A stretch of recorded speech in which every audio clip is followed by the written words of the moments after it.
Hi everyone, and thank you for inviting me to talk to you today. My name is Hayley Bennett, and I am the owner of Hayley Bennett Wellbeing and the founder of the Live Better, Feel Better, Work Better program. I'm a reflexologist, a shift creation coach, and an author. I've been working with clients since 2002, and I've been practicing what I teach personally for the last 31 years. So let me just share my, here we go, in 2 secs. Let me share my screen with you and then we can see how we're going. Here we go. Sorry, give me 2 minutes. There we are. Right. So the talk today is about how to manage anxiety and stress and how to build our self-help toolkit for helping you to manage that. So as we're talking about anxiety and stress, first off, I actually want to just get everybody to sit comfortably and just close your eyes and take a few deep breaths. Because we all run around and sometimes we just need to stop and be in the moment. So as you breathe out, I'd like you to just feel your body relax and your shoulders drop away from your ears.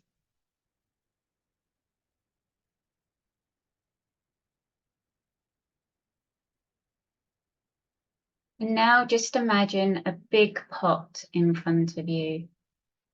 And coming into your pot, I want you to put everything you no longer need or want. All fears, worries, feelings of insecurity into your pot.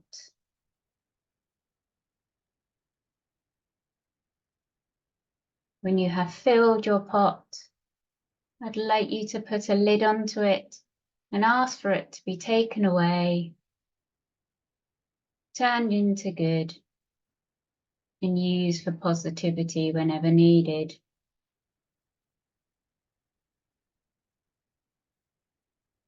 Now coming around you in your chair is a golden bubble.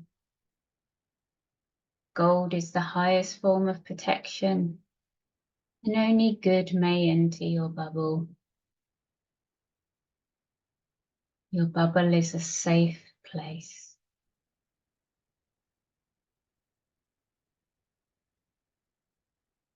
Coming into this bubble is a light, positive colour. Breathe in this colour so it fills the whole of your body, from the top of your head to the tips of your toes.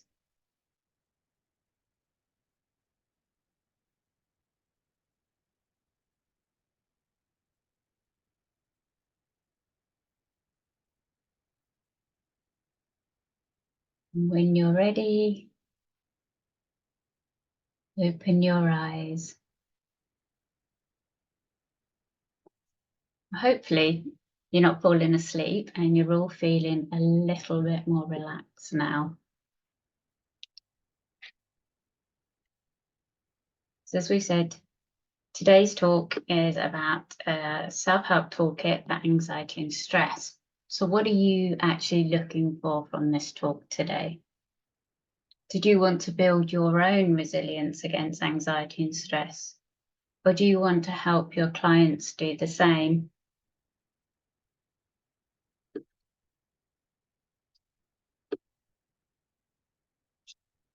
I'm tired and I feel stressed, unable to find a way out. I know I struggle with anxiety, but I don't know how to deal with it. Everything feels overwhelming and I just can't cope. Nobody helps. I know I get a little stressed and anxious, but I'm not depressed, so it's okay. Can you relate? Or these things that clients say to you? Because stress and anxiety can creep up on all of us. We don't actually have to be in a crisis or a trauma for it to happen. It can build up with things that had happened in our lives that just have become too much. If we've not had time to recover from them, they become overwhelming. The next things we know, we're being negative and not even realizing it. Something's not good enough, something wasn't sorted quick enough, and something wasn't quite to my liking. And then the spiral just starts. Over the years, anxiety and stress has come in and out of my life, with panic attacks in my 20s and getting stuck in negative thinking and not seeing the good in a situation in my 30s. This was caused by a car accident that I had at 19, and I was told I was never going to work again. There has been some low and dark places where I felt there wasn't a way out. But over the years, I started to notice and understand how things affected me, like food, lifestyle, alcohol. But the biggest breakthrough was when I actually started to understand stress and the brain medically, as well as consciously and unconsciously. At the beginning, it was helping me with my side effects from the accident, but then I realized that stress and my mind were causing a lot of my problems. By creating my own self-help toolkit, I started to build resilience and maintain a calmer and balanced life. So resilience, what does that mean to you? Does it mean that you can bounce back? You can cope with things? You don't give up? You're strong? You keep going? You can deal with everything?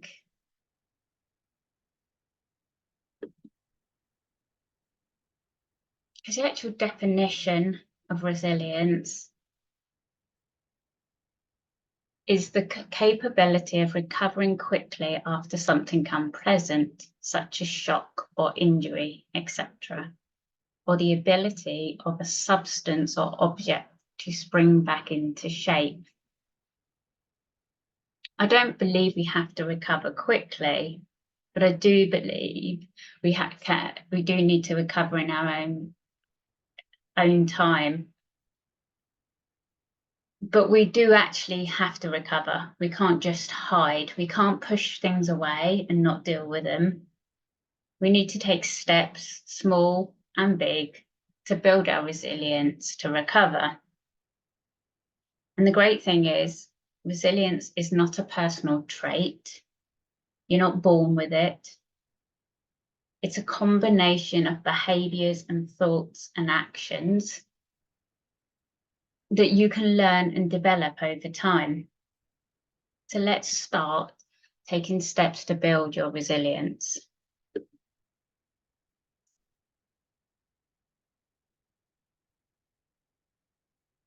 To do this, we need to understand anxiety and stress and how it can take over our lives.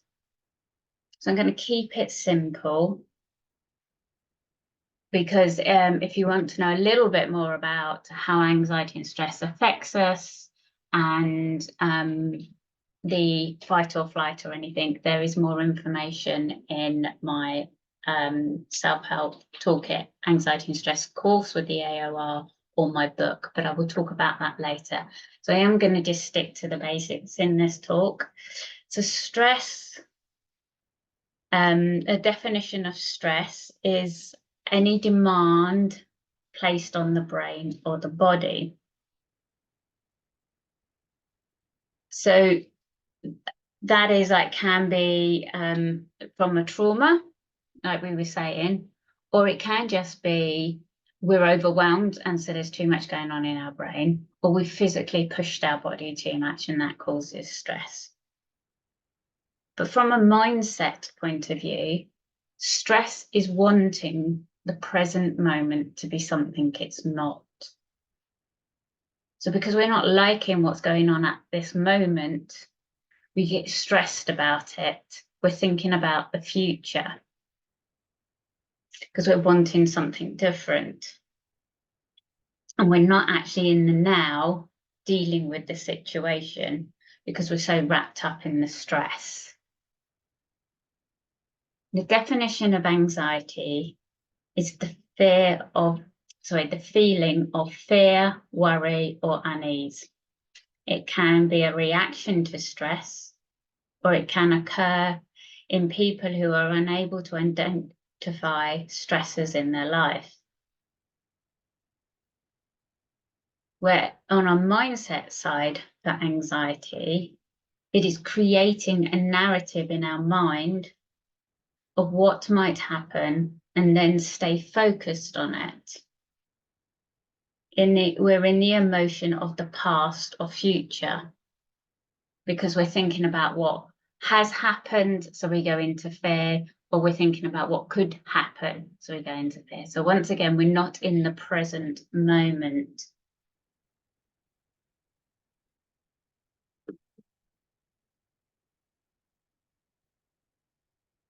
How does self-love help anxiety and stress?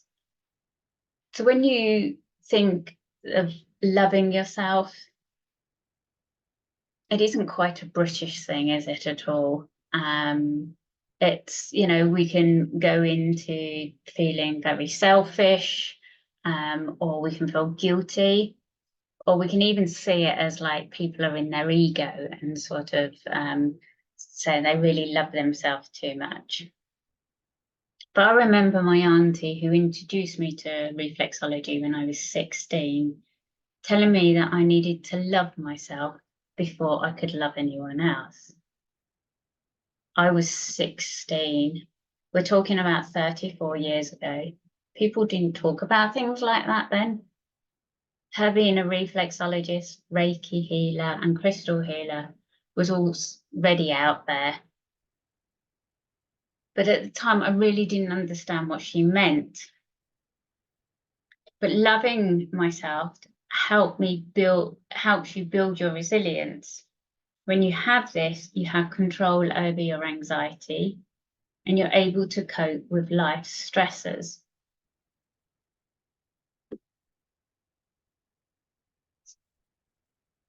So what is the difference between self-love and self-care? Well, self-love is making time to stop and look at yourself. To stop, look at your body, your mind, and your life.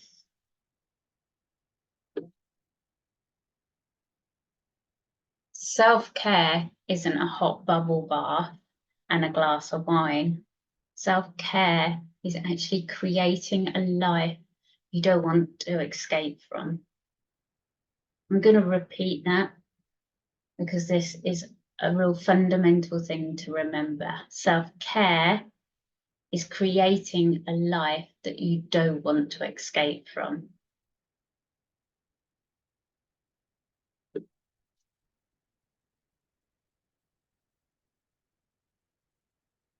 Because self-love is self-care. Self-care is asking yourself, what do I need? Do I need to rest at this moment? Do I need to eat or drink a little bit more healthy? Do I need to have some fun because I've been taking things a little bit too serious and getting myself a bit stressed? Do I need to make the effort and get on with the things I'm avoiding? Do I need to stay away from negative situations or negative people? Do I need to work on my mindset? And do I need to say no more? So many of us say yes to so many things that we don't actually want to do. or we're putting ourselves in situations, we feel that we can't be ourselves and just say, I don't want to do that.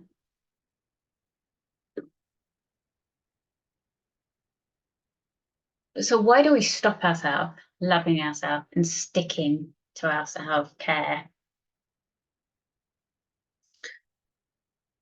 Well, there's different parts of the brain. We have the left side, which is the thinking, language, logic, thoughts, and sort of science and maths. We have the right side, which is feelings, music and art, creativity, intuition. And then we have the frontal lobe, where all the actions actually happen and our experiences. When these two sides aren't working together, the thinking and the feeling, the actual frontal lobe doesn't work. So we find it very hard to stick to our self-care. So in order for us to experience in life what we think we desire, the thinking and the feeling needs to actually work together. If the feeling is not the same as the thinking, then we need to change the feeling so it becomes aligned with the thinking. The way we do this is working on our emotions. After we've aligned the thinking and the feeling so they are the same, we become single-minded. We're able to use our frontal lobe. Until we achieve this, we're double-minded. We're fighting against the two. But when we're single-minded, both sides are working, and we're getting our desire, the frontal lobe starts working and starts working towards all the things we need to do. This is because the feeling generally overwins most of the thinking. Our thoughts and beliefs can be both positive and negative. A positive thought and belief will empower you, where a negative will disempower you. This expresses itself through its inner chatter, what we say to ourselves, our inner voice, and our external chatter, what we express outwardly to others and how we speak to others. The chemical in our brain changes when we're in a negative state. Negative thinking will trap you, shut down your brain so you're unable to see a way forward, causing anxiety and stress. Where a positive, empowered thinking floods the brain with serotonin and helps you be more creative and helps you find a solution to your situation. By holding on to negative thoughts, beliefs, and behaviours, we create pain. We are self-sabotaging our happiness and we stop ourselves achieving our goals.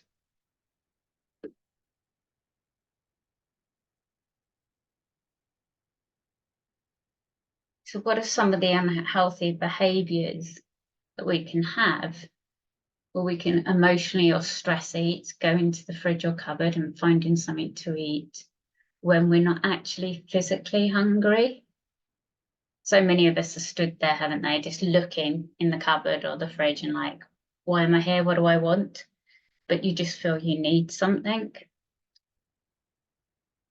We can have a drink or two each night. We can become angry and snappy at others. We can do negative self-talk. We can also lay on the sofa and watch another season of Netflix when we have things to do. We can start gossiping and being nasty about others. But one thing to remember when we're struggling or pointing our fingers at others, you need to remember that there's three pointing at us. And generally, when we have a problem or we're upset with somebody and we're telling them or saying about someone, It's things inside us that we're struggling with. And when we actually work on ourselves, we have more empathy towards others. And we also compare. It's very easy to compare ourselves to others. Just by hearing what people are saying or watching on social media what they're doing.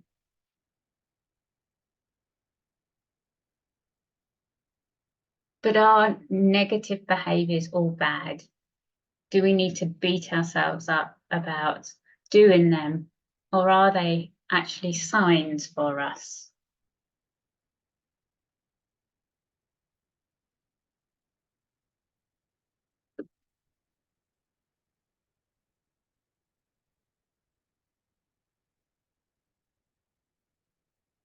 A negative mindset on our behaviours will set off your NATs, which is negative automatic thoughts. Your brain will shut down. And seeing these though as signals to remind you of what you need to do and get back on track. So a negative behavior is not always wrong. It's just a signal to help us. It's reminding us what we need to do.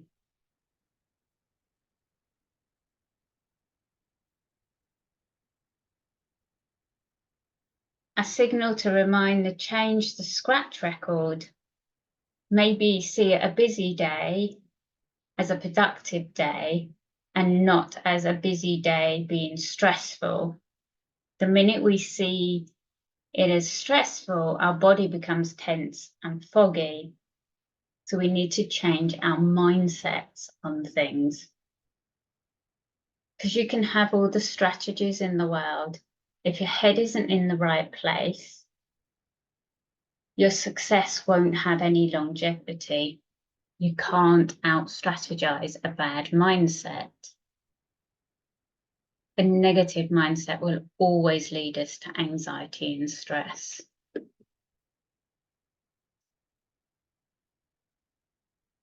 So things we can do to put into our self-help toolkit. But remember, repatterning our brain isn't natural or a quick fix. We have to practice it so it becomes a new habit. So what can we do? Well, we can acknowledge what we're doing and saying and try and stop ourselves. And you won't be able to do it straight away, but when you catch yourself, you just stop and ask yourself, what do I really need right now? So if you were going to the cupboard and looking in and looking at food, you need to stop and really look and say, am I hungry? Do I really need this? Or am I just bored? Or do I need to find something to do? If you're getting angry and everything. And generally you can't always catch that while you're in the middle of it, but after you just need to stop yourself and go, okay, why was I angry? What happened? Did I not have enough food today? Was I had too much on and I couldn't cope? Do I need to stop putting so much on my list to do? Do I need to get outside and take a break? So when these things happen, or even after they've happened, you need to stop, not beat yourself up, and then ask what you actually need to do and what can you learn from it. We can also try the negative positive reality thoughts pattern. When we start to get into our negative talking, we can realize that we say like, I can't do something. It's a very short thing, I can't do, or nobody likes me, and all these things. It's a very short and sharp statement. And when we try to be positives, we sometimes go far too much over the other side. So down here is the negative, and then up here is the positive. But we go to the extreme. So instead of saying, I can't do anything, and I can do everything. And it's like, well, that's not true. And we're all very intelligent people. And the brain actually starts to go, well, that's not true. I'd rather believe that I can't do anything, that I can do everything. So what we actually need to do is when you're in the negative, you need to find the over positive, but then we need to come into the middle and find a realistic and say, no, I can't do everything, or I can't do this, but I can do something else. Or nobody likes me. And instead of saying everybody likes me, you can say, well, you know, Sarah doesn't like me, but everyone else in the group does. So that's okay. Not everybody needs to like me. And the realistic saying is generally a lot longer because it's realistic. It's not just a short one thing or the other. And that's why sometimes when you can have positive sayings that won't stick because they're not realistic, your positive way of looking has to be realistic for it to stick in our mind and us to be able to stick to something. Another way is putting I can on the end of I can't. Saying I can't do this. You can say I can't do this, but I can do whatever this and that. So you can change your sentence. So instead of just, again, going to the complete opposite saying, you know, I can do it. And it's like, well, actually, no, I can't. So it's, yeah, I can't do, I can't run a marathon, which I personally can't. I can't run a marathon. And there's no point saying I can. I could if I practiced, I get that. For this moment, I can't. So I can't run a marathon, but I can get up and try and get out a little bit more to get my fitness up to do this. So it's just adding that little bit extra. Instead of just saying I can run a marathon when I couldn't, because I know I'm not running and I'm not a runner, it's being realistic again. And just by adding the can't, that I can to I can't, just changes the sentence and the way you start to think. So again, you start finding the things you can do on top. So you're finding a solution. Another one we've all heard about being grateful and thankful, and I'm not just, you can do your lists, which are very positive. You like your 3 things you're grateful for. But what I want you to focus on today is being grateful and thankful for the things you have achieved. You know, it doesn't matter how big or small they are, because we're all very good at saying to ourselves, I didn't do A, B, and C. But we forget to say, but I have done. When my head is bad, and it still does get bad, if I get overstressed, too much going on, or haven't had enough sleep, or not eaten properly, many different reasons, my head can get bad. I get very bad headaches, and if I leave it too long, I can black out, I get dizzy, I can't walk properly. And when I hit a point of sometimes something's happened and it's not thrown me and my head gets bad, I sometimes can take me a long time to get up in the morning and get going because I have a recall problem from the damage head injury. So to actually even think, I know I need to get up and get dressed and go and clean my teeth and make breakfast, but the actual actions happening can take a while when I'm not in the good spot. So I have to really get into this mindset of being thankful and grateful for what I have done. Because I could look back at the day and go, I've done nothing today. But then I need to be thankful that I actually did get up and get dressed, or whenever I did, and I did achieve this and this. I might not have done all the other things I could do on some of the other days when I'm better, but I have to really be grateful for that. So sometimes we need to be really aware, and this comes in with the next bit of being kind to ourselves, that I woke up this morning and I'm tired. So you could say, right, I'm tired this morning. I realise that, because you can feel it as you're getting going. I didn't sleep properly. I'm tired. I know I'm not working at 100% today. So you need to be aware of that, and your expectations need to slightly drop because you're not running on 100%. We don't always run on 100%. So you need to be kind to yourself and think, do I need to drop something today so I don't get stressed? Do I need to take some time out and rest if I can, possibly?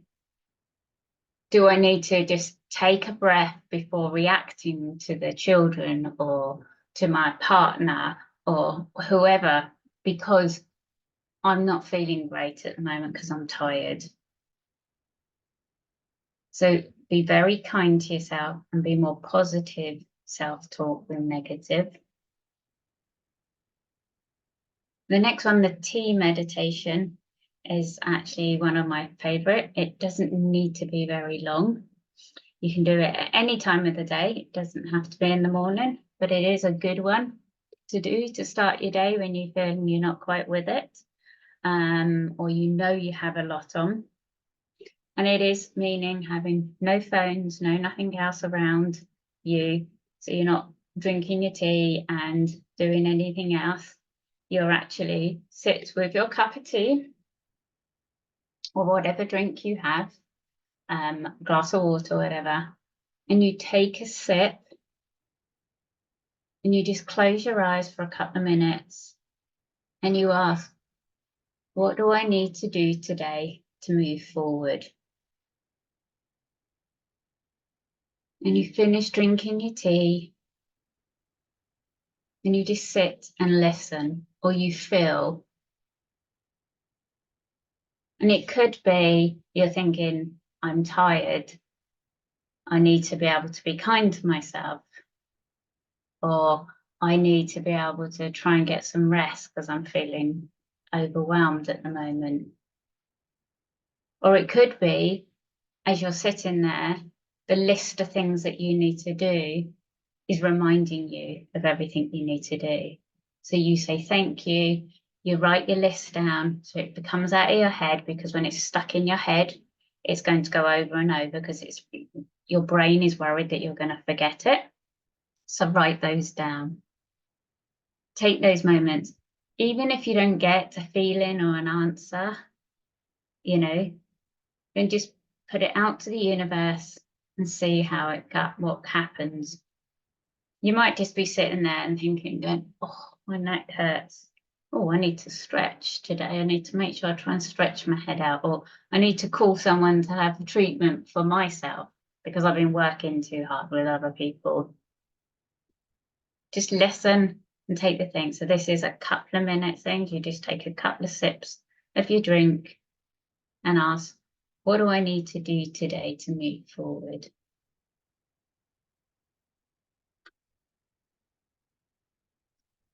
The other thing to do is to make sure that you have movement each day, getting out, having fresh air. It doesn't have to be a run. It doesn't have to be a big exercise. You just need to move and get out. That is really good for our mind and body. There's studies on this that there's definitely an improvement when people are getting out. Try and eat as healthy as possible, avoiding sugars and spikes. And try and drink healthily as well, because as the sugar level and everything goes all out of whack from our eating, because it's trying to cope with everything, it does create more stress and anxiety. There's another one of my favorites is to play. We forget as adults to have fun. I don't just mean skipping. If you want to go skipping, you're welcome to. But just get out, go and do things that you love. When we feel we have a bit of balance in life and we're doing things for ourselves, or even with others, that we're doing things that we really enjoy, it drops our stress level because we always feel we're on the go. So yeah, definitely find the things you love and go and do that. Go out and enjoy it. And then the last one is a breathing exercise called the 4-7-8. This is good to calm the brain down. And it's also very good to do at night if you find that you're getting anxious and your brain is in overload. It slows it down. So you breathe in for 4, hold for 7, and then out for 8. So let's just practice that for a minute. So again, get yourself comfortable. And then I will just talk you through. So take a deep breath in for 1, 2, 3, 4, hold, 2, 3, 4, 5, 6, 7, and out, 2, 3, 4, 5, 6, 7, 8, and in, 2, 3, 4, and hold, 2, 3, 4, 5, 6, 7, and out, 2, 3, 4, 5, 6, 7, and one more, and breathe in, 2, 3, 4, and hold, 2, 3, 4, 5, 6, 7, and out, 2, 3, 4, 5, 6, 7, 8, and breathe normally.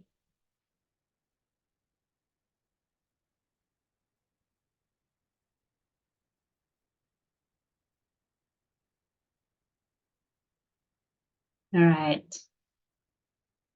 So again, this just helps the body relax, and this is really, really good to do at night time.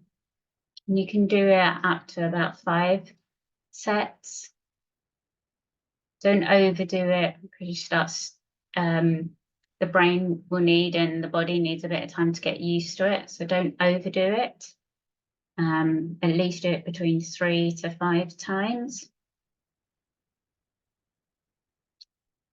So there's a few tips there to put into your self-help toolkit, because our toolkit is a bit like any other toolkit you have in the house. And on the top layer, there's things that we use every day. So you'd have all your bits on the top. And then there's some tools in the bottom that you only pull out every now and again.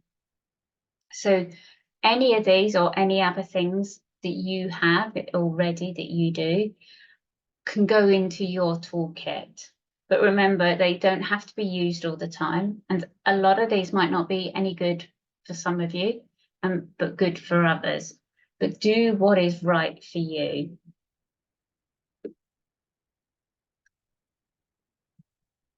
So as we're coming to an end, I just want you to remember that life can be a bit tough and hard and even sad.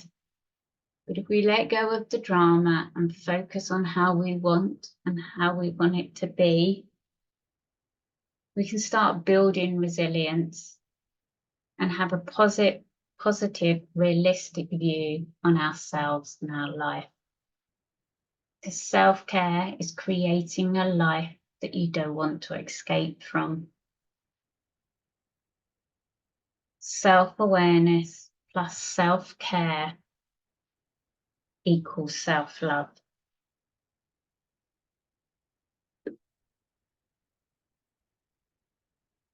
So if we were doing this live, which I know we're not, we would be asking if anyone has any questions. If you do, then please write these down and get Tracy to email them to me, and then I can answer anything, and or share my email with any of you, and just let me know that you were from this talk so I know who I'm talking to, and we can chat away. So we, but to move on from that, we can, I also can offer you my self-help toolkit for anxiety and stress course that is on the AOR site, and it's AOR approved. You do get CPD points with it, and in this you get a lot more detail about how anxiety and stress affects the body for you and your clients. And it gives you tools and techniques all the way through. You have videos, there's breathing videos, different breathing videos than what we've done today, some stretching to help release it, your body and your neck and everything. There is meditations there, which you can then either pass on to your clients. There's also how to stay calm, positive and focused workbook that you can use for yourself and your clients. And you also get a one-to-one session with me at the end of the course. And if you've done the course for yourself, we obviously talk about how we can help you and put all these things into action into your life to help control your anxiety and stress. If you have done the course to help your clients, we discuss the best ways for you to hand this over to your clients and how you can work with them, because I've obviously been doing that for quite a while. The next one is my anxiety and stress book, which you can get on Amazon, and or you can go to my website and that links you in to Amazon. And it is, hang on a minute, let me visit. No, it is not